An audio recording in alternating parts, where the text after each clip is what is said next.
Hi, today I'd like to talk to you about a theme involving knight c5 in the King's Indian structures.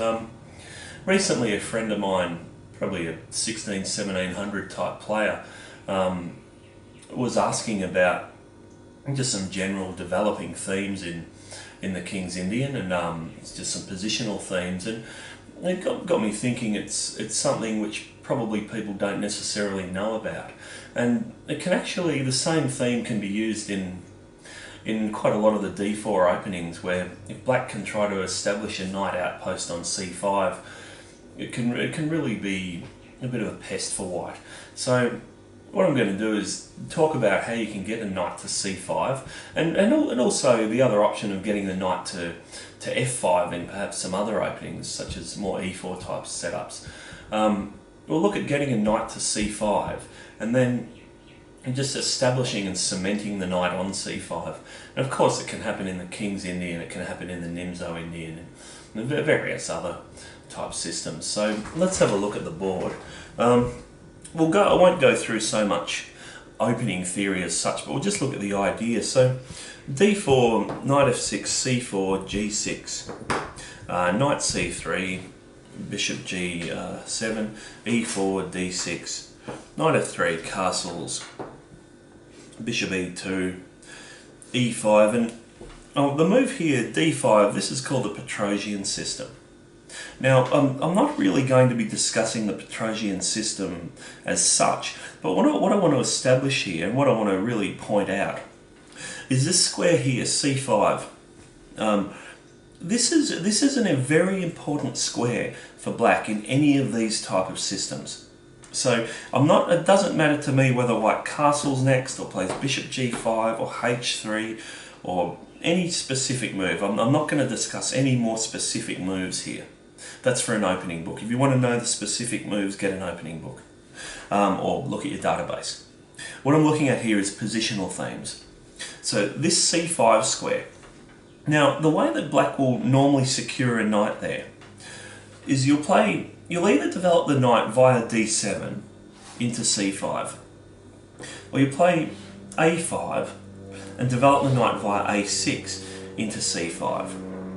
But this is very, very simplistic stuff. I guess we have the question to be asked is, what does the knight do when it gets there? And more importantly, can the knight stay there?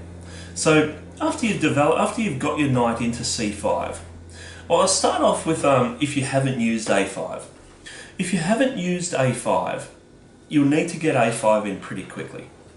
Now, your knight does attack a pawn here, and so white will end up defending that pawn. That's one of the useful points of having the knight there. But once white's all secure, so whether it be with this move, the queen, a pawn, whatever, you'll need to cement the knight on c5. The way to do that's a5. So you see, if white can play b5, your knight's vacating c5 very quickly. So the way to cement it is with a5. So now b5 is impossible. So what if white is adamant that they want to play b4 in any case? Sorry, I said b5 rather than b4. I mean b4. What if white is adamant that they want to play b4 in the first place? Now, and they decide to prepare it with a3, ready to play b4 next move. Simple move here is a4. And now they're never ever getting b4 in, unless of course they can win the a-pawn. But this a-pawn, although it's kind of a long way advanced, it can be protected very easily with bishop d7. Overprotected by the knight, the bishop, and the rook. If they ever want to play b4, well, you simply play the en passant.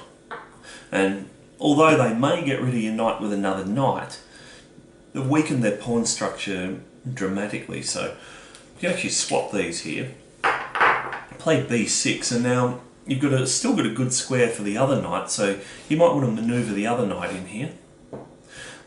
You've also got an isolated pawn for white, and you get this sort of thing in the bayonet attack variation quite frequently, although the difference being white will have accelerated this attack very quickly in the bayonet.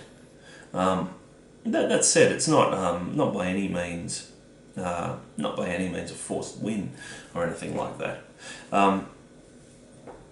Basically a knight will sit there and stop b4 at all costs. But there's something more to this. If white knows what to do properly, then they can vacate the knight. So b3 followed by a3. Very important to play b3. Now a4 does not work because we push b4.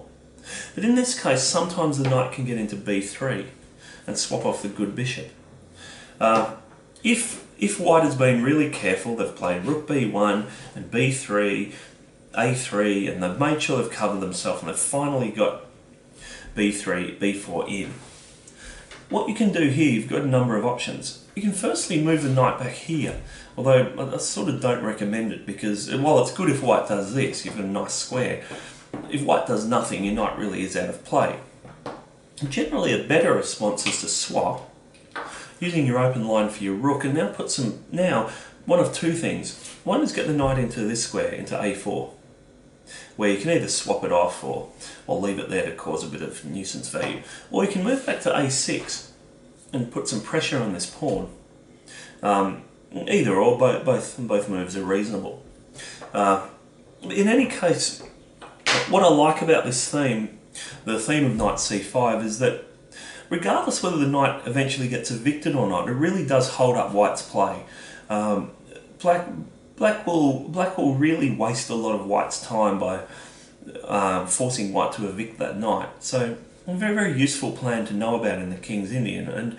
And while you're doing this and while white's worrying about this, of course you can play your normal King's Indian type moves such as h6, f5, f4, g5, rook f7, bishop f8, rook g6, g4, queen moves out, etc. While this is all going on. And of course white's going to have to look at this side of the board, and while they're defending this, it's harder for them to continue over here with the knight. So very useful little setup. Although my friend who I discussed earlier mentioned it in the King's Indian, it's actually also quite relevant in the Bogo Indian.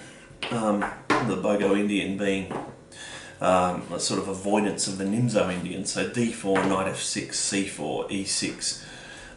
Of course, after knight c3, you have the Nimzo Indian.